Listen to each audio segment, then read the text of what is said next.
আমরা মসজিদের বিভিন্ন শবে বরাতের দিন অনেক মসজিদে বিভিন্ন ধরনের বয়ান করা হয়। সেখানে আমি ছোটোকাল থেকে শুনে এসেছি হুজুররা ওয়াজ করতে গিয়ে বলে যে এই শবে বরাতের রজনীতে আল্লাহ তাআলা প্রথম আসমানে নেমে আসেন এবং বান্দাদেরকে বলেন যে যা কিছু চাওয়ার আছে চাও নেন।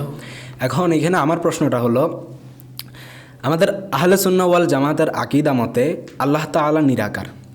এখন যদি আল্লাহ তাআলা প্রথম আসমানে নেমে আসেন তাহলে দেখেন হ্যাঁ জি, প্রথম আসমানের যেহেতু একটা আকার আছে, তার মানে আল্লাহ তাআলা ওই প্রথম আসমানের মধ্যেই আছেন। তাহলে নাউযুবিল্লাহি মিন যালিক আল্লাহ তাআলাকে আকারের মধ্যে সীমাবদ্ধ করা হলো।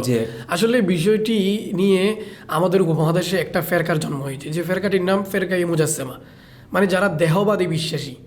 এই দেহবাদী বিশ্বাসীদের খণ্ডন করতে যুগে যুগে উলামায়ে কেরাম বিভিন্ন কিতাব রচনা করেছেন এবং তারা শক্তভাবে এগুলাকে দমন করেছেন। এগুলো আল্লাহকে একটা আকারের মধ্যে নিয়ে এসে ওই যে বিধর্মীদের সাথে সাদৃশ্য দিতে চায়। কারণ বিধর্মীরা তারা খোদাকে মানে, তবে তারা অদৃশ্য মানে না। আল্লাযীনা ইউমিনুনা বিল গায়ব, আল্লাহ তাআলা যেটা গায়েবকে মানার বিষয়ে মুমিনদেরকে বলেছেন, তাহলে তারা মানে খোদাকে, তবে তারা খোদাকে আকৃতি দিয়ে মানে। তো তারা এই যে মুজাসসিমা ফিরকা যারা দেহবাদী, এই দেহবাদীরা আল্লাহকে আকার দিয়ে মানতে চায়, নাউযুবিল্লাহি মিন যালিক। তারা কোরআন কারীম থেকে বিভিন্ন আয়াত ইন্ডিকেট করে বলে যে আল্লাহর হাত আছে, আল্লাহ তাআলা আরশের মধ্যে সমাসীন। অনেক আলেম এভাবে বলে যে আমি যেভাবে চেয়ারে বসছি আল্লাহ তাআলা এভাবে কুরসির মধ্যে বসে আছেন, নাউযুবিল্লাহি মিন যালিক। এটা কত বড় জঘন্য আকীদা দেখেন। এই বিষয়ে আল্লামা ইবনুল কাইয়িম জাওজি রাহমাতুল্লাহ আলাইহি উনি ওনার কিতাব দফা শুবহা, এই কিতাবের মধ্যে ইনি এত সুন্দর করে খণ্ডন করেছেন যে আহলে সুন্নাহ ওয়াল জামাতের আকীদা কী বলে এই বিষয়গুলা, আর মুজাসসিমা ফিরকাগুলা কোন ধরনের আকীদায় বিশ্বাসী। একটা বিষয় দেখেন, এখানে আপনি যখন আল্লাহর জন্য আকার নির্ধারণ করবেন, আপনি যখন আল্লাহকে প্রথম আসমানে নেমে এসে বান্দাকে চাইবে, প্রথম আসমানে নেমে আসা, উপরে ওঠা, আসলে বিষয়গুলো তো একটু ব্যক্তির জন্য। তাহলে আল্লাহ কি কোনো ব্যক্তি? না, আল্লাহ ব্যক্তির ঊর্ধ্বে, আল্লাহ মাকান থেকে অমুখাপেক্ষী, আল্লাহ সব কিছু থেকে অমুখাপেক্ষী। যেটা সূরাতুল ইখলাসের মধ্যে আল্লাহ তাআলা ইরশাদ করেছেন আল্লাহুস সামাদ, আল্লাহ সব কিছু থেকে অমুখাপেক্ষী। তা আল্লাহ যদি ওইখান থেকে এখানে আসেন তাহলে আল্লাহ তো মাকানের মুখাপেক্ষী হয়ে গেল, নাউযুবিল্লাহি মিন যালিক, যেটা একেবারে আহলে সুন্নাত ওয়াল জামাতের আকীদার বিপরীত।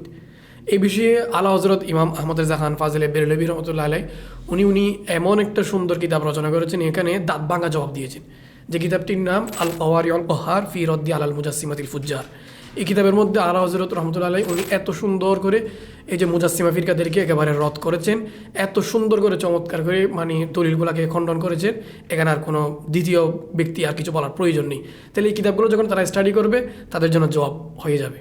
আমাদের দেশে কিছু উলামায়ে কেরাম যেটা ওয়াজের মধ্যে বলে থাকেন, যেটা হয়তো না জানার কারণে, হয়তো গভীর স্টাডি না থাকার কারণে, আল্লাহ তাদের ক্ষমা করুক, যে বিষয়টা আল্লাহ দুনিয়ার আসমানে এসে ডাকেন।